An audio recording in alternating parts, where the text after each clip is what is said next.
Hello student, today we are going to discuss our next topic, that is aggregate supply. So in last lecture we discussed about the aggregate demand. So now aggregate supply. So aggregate supply means the value of the total output of goods and service that are available in the economy at a given period of time. It means कि रजे ਇੱਕ ਮਤਲਬ ਕਹ ਲਓ ਇੱਕ year ਦੇ ਵਿੱਚ ਜਾਂ ਇੱਕ ਪਰਟੀਕੂਲਰ ਟਾਈਮ ਪੀਰੀਅਡ ਦੇ ਵਿੱਚ, ਠੀਕ ਹੈ, ਇੱਕ ਇਕੋਨਮੀ ਦੇ ਵਿੱਚ ਟੋਟਲ ਕਿੰਨੀਆਂ ਗੁੱਡਸ ਐਂਡ ਸਰਵਿਸ ਪ੍ਰੋਡਿਊਸ ਹੋ ਰਹੀਆਂ ਜਾਂ ਆਪਾਂ ਕਹ ਲਓ ਵੀ ਕਿੰਨੀਆਂ ਸੇਲ ਹੋ ਰਹੀਆਂ, ਠੀਕ ਹੈ। So it refers to the flow of goods and service in economy during 1 year. ਇੱਕ ਸਾਲ ਦੇ ਦੌਰਾਨ ਕਿੰਨੀਆਂ ਗੁੱਡਸ ਐਂਡ ਸਰਵਿਸ ਦਾ ਫਲੋ ਹੋ ਰਿਹਾ, ਮਤਲਬ ਪ੍ਰੋਡਕਸ਼ਨ ਹੋ ਰਹੀ ਆ, ਸੇਲਸ ਹੋ ਰਹੀ ਆ।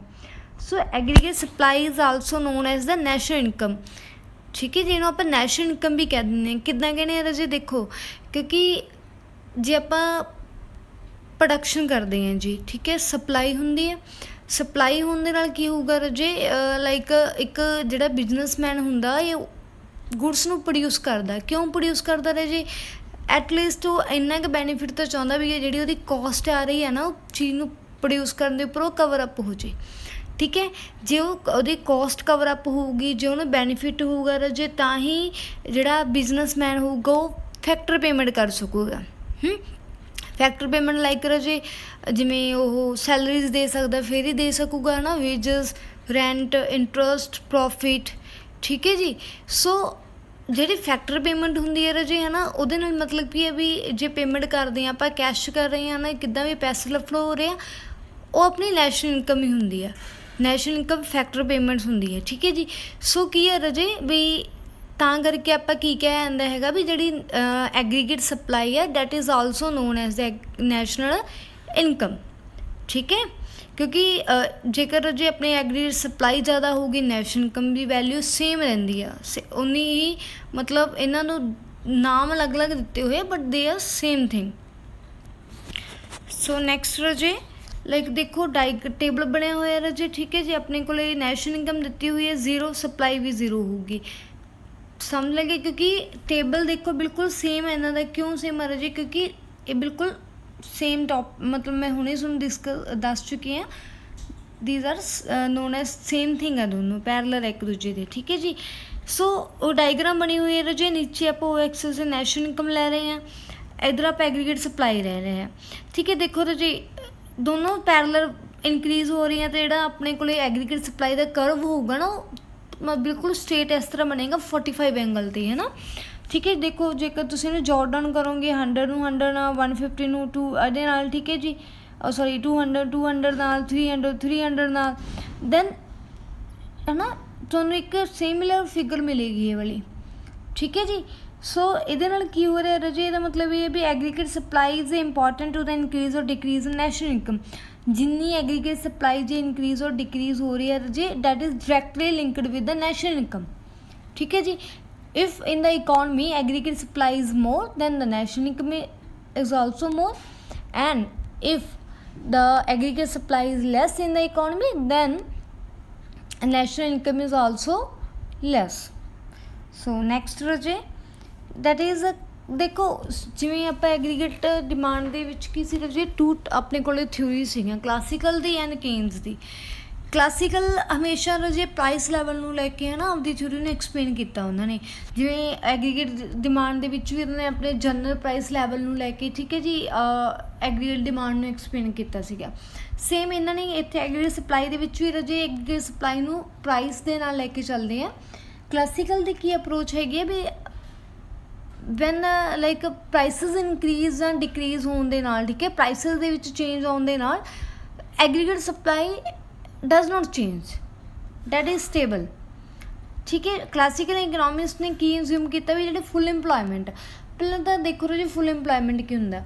ਫੁੱਲ ਇੰਪਲੋਇਮੈਂਟ ਮੀਨਸ ਕਹਿ ਲਓ ਜਿੱਥੇ ਆਲ ਦ ਰਿਸੋਰਸਿਸ ਆਰ ਫੁੱਲੀ ਯੂਟੀਲਾਈਜ਼ਡ, ਠੀਕ ਹੈ, ਕੋਈ ਵੀ ਰਿਸੋਰਸ ਵੇਕੈਂਟ ਨਹੀਂ ਹੈਗਾ, ਖਾਲੀ ਨਹੀਂ ਹੈਗਾ, ਸਾਰੇ ਰਿਸੋਰਸਿਸ ਨੂੰ ਆਪਾਂ ਚੰਗੀ ਤਰ੍ਹਾਂ ਯੂਜ਼ ਕਰ ਚੁੱਕੇ ਹਾਂ। ਕਲਾਸੀਕਲ ਕੀ ਕਹਿੰਦਾ ਰਾਜੇ, ਜਿਹੜਾ ਫੁੱਲ ਇੰਪਲੋਇਮੈਂਟ ਹੈ ਨਾ, ਇਹ ਸਿਰਫ ਫ੍ਰੀ ਇਕੋਨਮੀ ਦੇ ਵਿੱਚ ਪੋਸੀਬਲ ਆ। ਫ੍ਰੀ ਇਕੋਨਮੀ ਕਿਹੜੀ ਹੁੰਦੀ ਹੈ ਜੀ? Free economy is that economy where there is no interference of the government, government ਦੇ ਜਿੱਥੇ ਕੋਈ ਇੰਟਰਫੇरेंस नहीं ਹੁੰਦੇ, ठीक है, प्राइसेस आर फ्री ਹੁੰਦੇ ਆ इंक्रीज और डिक्रीज ओनली, ठीक है जी। So in this situation of full employment aggregate supply की रहंदी remain constant irrespective of the price levels shown in the diagram. Like price level जिवें जिन्ना मर्जी चेंज होई जावे, ठीक है, लाइक बट अपनी जी डिमांड हैगी सॉरी एग्रीगेट सप्लाई है जो सेम रहूगी। लाइक देखो जो प्राइस इन्ना रजे तो डिमांड भी इन्नी है, सॉरी एग्रीगेट सप्लाई इन्नी है। जो प्राइस इनक्रीज हो गया इत्थे हो गया रजे तो अपनी एग्रीगेट सप्लाई उत्थे कॉन्सटेंट है, ठीक है। प्राइस वध के इत्थे हो गया इनक्रीज हो गया तो भी सप्लाई उन्नी है, understand Raje. So with increase or decrease in the price the aggregate supply does not change. So next देखो रजे, नेक्स्ट हैगा जी अपने कोले क्लासिकल अप्रोच है, ठीक है जी। क्लासिकल अप्रोच दे विच की हैगा सॉरी केन्स अप्रोच। केन्स दे अकॉर्डिंग की है रजे, केन्स कहंदा भी फुल इंप्लॉयमेंट कदे भी लाइक कह लो general feature of the free economy पे फ्री इकोनॉमी दे विच फुल इंप्लॉयमेंट हो ही नहीं सकता, ठीक है। उहदे मतलब कि जे फुल इंप्लॉयमेंट है भी तो उत्थे समथिंग किते ना किते रजे फ्री इकोनॉमी दे विच अनइंप्लॉयमेंट भी हुंदी ही हुंदी है, ठीक है जी। सो केन्स ने की है भी aggregate supply function can be like आपां इहनूं डायग्राम ने एक्सप्लेन किया होया, ठीक है। इहदे च की है रजे शोन डैट जिहड़ी केन्स दे की है भी एग्रीगेट फंक्शन है बैकवर्ड एल है। जिवें तुसीं देखोगे आ देखो आ वाली ये बैकवर्ड एल बन गई पुठी एल, ठीक है जी। केन्स की कहंदा रजे, केन्स कहंदा कि बई अपने कोले इत्थे कदे भी फुल इंप्लॉयमेंट नहीं होगी, अनएम्प्लॉयमेंट की सिचुएशन होनी ही होनी है। देखो आपां की करते हैं रजे, जो आप नीचे ओ एक्सिस पर full employment sorry national income ली हुई है, उपर प्राइस लैवल लिया। देखो ये तो पहला देखते हैं रजे, जो आप इनू आप इस तरह जॉट डाउन करांगे ना इस तरह बनेंगे ये बिल्कुल इस तरह, ठीक है जी। इत्थों तक ਇਹਦਾ मतलब कि है देखो जिमें जिमें अपना प्राइस लैवल बढ़ता रहा, ठीक है, फुल इंप्लॉयमेंट अपनी जी हैगी एग्रीगेट जी सप्लाई हैगी वो भी इनक्रीज होंदी जा रही है, ठीक है। हुण वाई तो की है इत्थे अपने को फुल इंप्लॉयमेंट सिचुएशन है। देखो जो एग्रीगेट सप्लाई इनक्रीज होंदी जा रही है ये पॉइंट पर आके जी की हो गया इतने फुल इंप्लॉयमेंट है। डैट मीनस की है भी इस तो बाद आप एग्रीगेट सप्लाई नूं होर ज़्यादा इनक्रीज नहीं कर सकते, ये इत्थों तक ही स्टेबल रहनी है अपनी, ठीक है जी। इस तो बाद इनक्रीज क्यों नहीं कर सकते जी, क्योंकि जी इकोनॉमी हैगी वो फुल इंप्लॉयमेंट पर पहुँच चुकी है। फुल इंप्लॉयमेंट का मतलब की होंदा भी सारे रिसोर्सिस फुली यूटिलाइज है, कोई भी वेकेंट नहीं हैगा। ਇਹਦਾ मतलब कि भी इस तो बाद आप जे आपकी सप्लाई नूं इनक्रीज नहीं कर सकते। अदरवाइज जेकर इत्थे फुल इंप्लॉयमेंट ना आउंदा फिर जी सप्लाई सीगी है ना ये देखो सीधी जा रही है, फिर ये इदों इस तरह अगे होर इनक्रीज होनी सी, बट इत्थे कि फुल इंप्लॉयमेंट आ गया आ वाली सिचुएशन ते अपनी फुल इंप्लॉयमेंट होने नाल की हो गया जे आप सप्लाई इनक्रीज नहीं कर सकते, सारे रिसोर्स फुली यूटिलाइज हो चुके हैं। इसलिए जी सप्लाई कर्व हैगा रजे ये अपने को मतलब कि कह लो अपवर्ड जाने की बजाय रजे ये पॉइंट तो ही सीधा तां स्ट्रेट हो जाऊगा, ठीक है जी। हुण देखो रजे जिहड़ा आ वाला पोर्शन हैगा एन वाला आ वाला पोर्शन, ठीक है जी। इत्थे की होगा जिहड़ा ड्रॉ किया होया इहदे च की रही जिहड़ी एग्रीगेट कह लो भी सप्लाई हैगी रजे अपनी, ठीक है जी, इनकम सॉरी प्राइस के नाल की अपनी इंप्लॉयमेंट नैशनल इनकम चेंज होंदी है इनक्रीज होंदी है, ठीक है, वधदी होगी। देखो वही चीज़ है भी जिमें जिमें अपने प्राइसिस चेंज होगा अपनी सप्लाई है ना, ठीक है जी, अपनी इनकम इनक्रीज होंदी जाऊगी। बट इस पॉइंट तो बाद जो ये स्टेट हो जाती है बिल्कुल पैरेलल इतने फुल इंप्लॉयमेंट आ गया वाली सिचुएशन पर।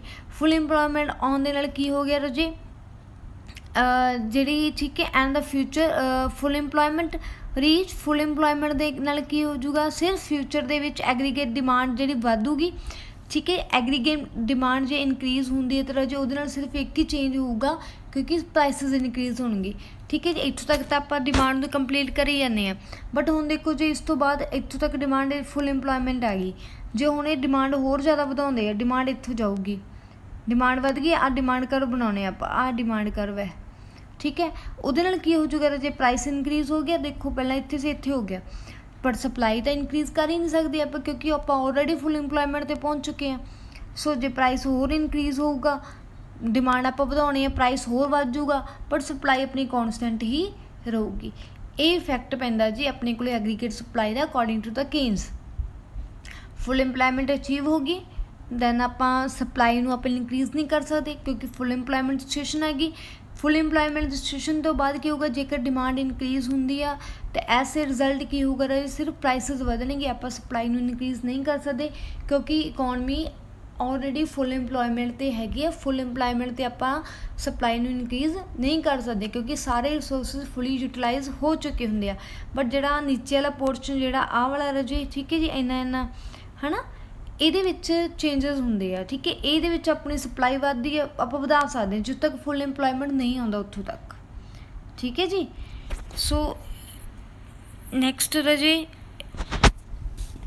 ਇਸ ਤੋਂ ਬਾਅਦ ਠੀਕ ਹੈ ਜੀ ਇੱਕ ਡਾਇਗਰਾਮ ਹੋਰ ਹੈ ਰਾਜੇ ਆਪਣੀ, ਜਿਹਨੂੰ ਮਤਲਬ ਇਸੇ ਨੂੰ ਉਹਨਾਂ ਨੇ ਬਿਨਾਂ ਲਿਖੇ ਜੇ ਬਣਾਇਆ ਹੋਇਆ, ਦੇਖਿਓ।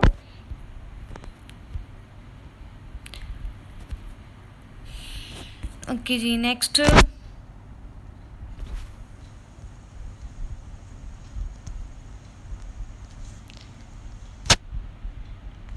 ਹਾਂਜੀ ਦੇਖੋ ਰਾਜੇ ਉਹੀ ਸੇਮ ਡਾਇਗਰਾਮ ਬਣੀ ਹੋਈ ਹੈ। ਇਹਦੇ ਵਿੱਚ ਕੀ ਹੈਗਾ ਵੀ ਦੇਖੋ ਉਹੀ ਚੀਜ਼ ਹੈ ਜਿਹੜੀ ਮੈਂ ਤੁਹਾਨੂੰ ਉੱਥੇ ਬਣਾਈ ਸੀ ਵੀ ਨੀਚੇ ਨੈਸ਼ਨਲ ਇਨਕਮ ਲਈ ਹੋਈ ਹੈ ਇਹਨਾਂ ਨੇ, ਉੱਪਰ ਐਗਰੀਗੇਟ ਸਪਲਾਈ ਲਈ ਹੈ। ਦੇਖੋ ਜਿਵੇਂ ਜਿਵੇਂ ਰਾਜੇ ਇਨਕਮ ਇਨਕਰੀਜ਼ ਹੋ ਰਹੀ ਹੈ ਆਪਣੀ ਸਪਲਾਈ ਇਨਕਰੀਜ਼ ਹੋ ਰਹੀ ਹੈ, ਮਤਲਬ ਠੀਕ ਹੈ ਜੀ, ਆਪਾਂ ਸਪਲਾਈ ਪੈਰਲਲ ਚੱਲਦੀ ਹੈ ਨਾ, ਇਨਕਮ ਹੋਰ ਇੰਪਲੋਇਮੈਂਟ ਜਿੱਦੋਂ ਤੱਕ ਨਹੀਂ ਆ ਰਹੀ ਮੰਨ ਲਓ। ਦੇਖੋ ਵਾਈ 'ਤੇ ਜਾ ਕੇ ਰਾਜੇ ਫੁੱਲ ਇੰਪਲੋਇਮੈਂਟ ਆ ਜੂਗੀ ਇਸ ਤਰ੍ਹਾਂ ਪੈਰਲਲ ਉੱਪਰ।